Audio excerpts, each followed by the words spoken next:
Hi friends, அஸ்ஸலாமு அலைக்கும். இப்போ நம்ம பார்த்துட்ருக்கிறது பட்டன் ஹோல் ஸ்டிச். ஒரு லைன் ஆல்ரெடி நம்ம போட்டாச்சு.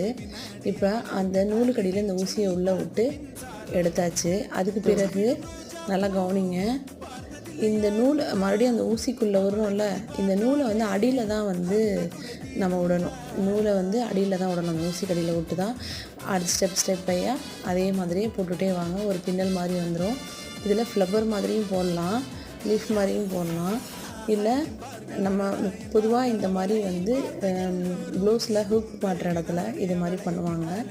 ஓகேவா? எல்லாமே ஹேண்ட் எம்ப்ராய்டிங் தான். இப்போ லீஃப் எப்படின்றத பார்த்துடலாம். டபுள் லைன் போட்டிருக்கோமா, அதில் ஒரு லைனை மட்டும் எடுத்துக்கோங்க. எடுத்துகிட்டு இந்த மாதிரியே நம்ம ஆல்ரெடி பண்ணிக்கிட்டே இருந்தோம்ல, அதே மாதிரியே நம்ம ஃபுல்லாக ஒரு லைன் ஃபுல்லாக பண்ணிவிட்டு திருப்பி அதே மாதிரி ஃபுல்லாக பண்ணதுக்கு பிறகு இந்த சைடு உள்ள நூலையும் அதே மாதிரியே பஸ்ட்லேருந்து ஸ்டார்ட்